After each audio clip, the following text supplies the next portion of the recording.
Welcome. My name is Ian Simmons of Kicking the Seat, and we're here at the Friendly Towers in Chicago for the Midwest premiere of Absentia, starring Doug Jones.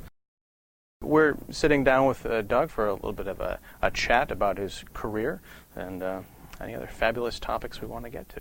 How did you get the acting bug in the first place? My best friends in those early years were the characters on TV sitcoms and variety shows like the Carol Burnett Show. Oh my gosh, where you're doing one sketch after another, and I see these people taking on all these different funny characters and laughter ensuing, and so that's that was the early drive to get me. Like I want to be on that TV. If my best friends are living in that box, I need to be in that box. Yeah, and I think a lot of people in showbiz, in front of the camera, end up there because of some type of turmoil in their past. I think, me being a very taller than most, skinnier than most, long-necked geek was just the kiss of death in Indianapolis, Indiana, where I grew up. Of course, you learn as an adult that we all felt like misfits in some way. Even the pretty people felt like a misfit in some way. Do I fit in? Do I belong? What's my place in this world? And will others accept me? And is there love for me out there somewhere? Those are things that drive all of us. I had to develop a sense of humor because if they were going to be laughing at me, I wanted to control when it happened and why it happened. So I would come into the room like this, so that if I got a laugh, it was because I said so, not just because I walked in the room, which is what I was afraid of. That lent itself very well for performing and being on all the time. And before long, if any opportunity to get on stage felt like a perfect fit for me. Can you describe the process by which you create the body language and the character for the crazy kind of characters that you've played? First of all, I read a script for a movie. And the script and how it was written and seeing how my character plays with other characters and what his part is in this whole scheme of the story, that's uber important. That, then meeting with the director to have that one-on-one talk about, like, what do you see for this character and what quirks do you think he has, and then me getting in front of a mirror and working out, if it's an otherworldly character especially, to work out how does he move? How does he jump? Then the big part is working with the creature effects makeup artists. They're the people out there that design these wonderful otherworldly creatures that I get to the opportunity to wear. That design can also either inhibit or enhance whatever movements I've come up with. So, where I might work out that he's up here all the time, but the suit might only go up to here. So, okay, well, then we have a new definition. He goes to here. Finger extensions, additions to the head can make a tilt of the head more dramatic or a flick of a finger more dramatic. So once I get all this on, it's fun to play with and figure out what organically comes out of this. And so what's applied to me physically and what comes from the heart, from the script and the story and the character, is all combined to make this big ball of character. Hopefully, by the time the camera rolls, I look like I woke up that way that day. That's my goal, and instead of a guy in a suit. That's my hope. What's been the most challenging character in that regard for you to sort of find? I think probably the faun, El Fauno, from Pan's Labyrinth. Trying to incorporate goat and man and a little bit of tree all together in one character, while speaking reams of Spanish, a language I don't speak. So there you go. There's your challenge. And action. Right? So that took months of preparation for me. Do you have any anecdotes from the makeup chair? I mean, what do you do when you're sitting there having that done? Are you talking to the makeup person? Are you sleeping? Or all the above? Yeah. When you have 5 hours of makeup to or anywhere from 3 to 7 hours, you get to know your makeup artist really well. And the thing is, the creature effects makeup people are all creative, funny, bizarre people that doodled demons in their notebooks when they should have been listening in class. So you have great people to hang out with all day. But also, thank goodness for YouTube. On Hellboy 2: The Golden Army, we discovered a talking cat video on YouTube that right? I know you're thinking, like, talking cats aren't funny. This one was, I doubled over laughing. So story times, telling, talking, laughing, listening to music. Of all the characters you've played, many of them, like the Fawn and Abe Sapien, they have fans from all over the world, all different walks of life, and they've affected people. How have the characters that you've played affected you? Oh, right. Wow. I think Abe Sapien is the character from the Hellboy movies that he's my favorite costumed character that I've ever played. He has no street smarts. He's lived, in hiding all of his life because he's a freak of nature. But he brings his own power to the superhero team because he's clairvoyant. I love how he's wide-eyed about like the world and how it works, and that's why Hellboy. I love the relationship he has with Hellboy. He very, very brotherly, and Hellboy's like a big brother who looks after him to protect Abe, but Abe is the one who's smart enough to get Hellboy through his dumb moments, so we really are a good balance for each other. And Ron Perlman and I get along just like that off camera as well. He's not dumb. He's a very smart man, mind you, but he's more cigar smoky and cussy, and I'm more, cross the legs and say, oh dear. That's more how we are.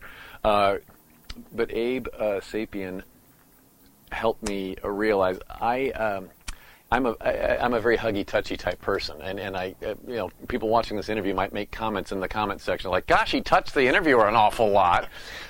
What's wrong with him?" Well, there's a theory of the 5 love languages. I don't know if you've heard of this theory or not before, but we all speak all 5 of these languages to some degree, but some people are key languages, one or the other. The giving and receiving of gifts. There is quality time. There are words of affirmation. There is acts of service, like I'll do the laundry for you to tell you I love you. And then there is physical touch. So my main love language is physical touch, with words of affirmation being a close second. So I'm a talker and a toucher. And I guess an Abe Sapien being this person, this being who can read anything. You can tell where this lamp is.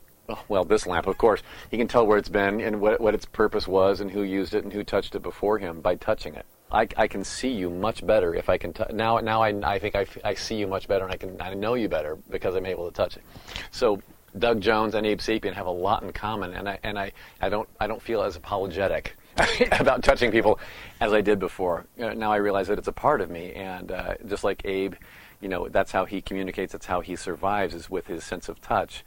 I'm very much driven the same way. So that's one of many example of many characters that I've found that have educated back to me something. You're known for playing primarily people in costumes, but it seems recently you're experimenting. You're doing a lot more out of costume. I have been, yeah. Particularly the lead role in My Name Is Jerry, a fantastic movie I discovered during my research on you. I love that film.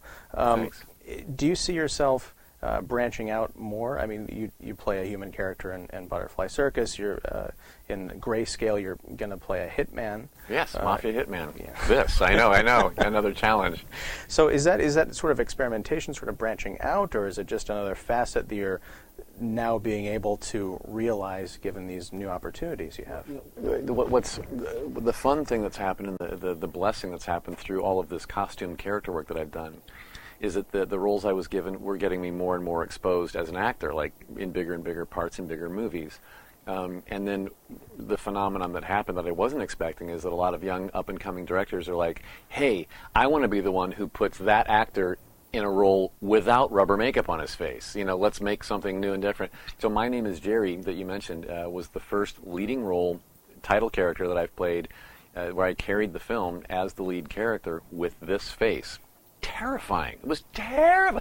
It was like walking out of the house in a thong. You know what I'm saying?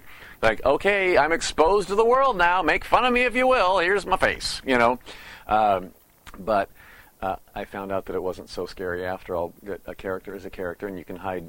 You lose yourself into that character no matter whether you're wearing makeup or not. What is it like working on a web series like The Guild, as opposed to television or movies, or is budget. It the same? The only difference is budget, to be honest with you. With The Guild being a prime example of probably the most successful web series ever. I think it's in season 5 now, and with corporate sponsors. Dragon Age Redemption is another example of a web series that also had a huge budget for a web series because it had BioWare, the game company behind Dragon Age, backing the web series. And the format is shorter. Web series right now are running 6 to 10 minute episodes, whereas a sitcom on TV would be a half hour, or a drama show would be an hour long. So you do shorter snippets of storytelling that with more cliffhangers coming more often throughout the script. No project is beneath an actor anymore. We do it all. And I think with the huge audience that is on the internet now, to be in a web series is to stay relevant. So I want to be where the action is. One of your upcoming projects is John Dies at the End. I know yes. the trailer debuted a couple of weeks ago, yeah. and people went nuts over it. Yeah. What was it like working with Don Coscarelli? Don Coscarelli is a director-writer who gets it. He gets the joke.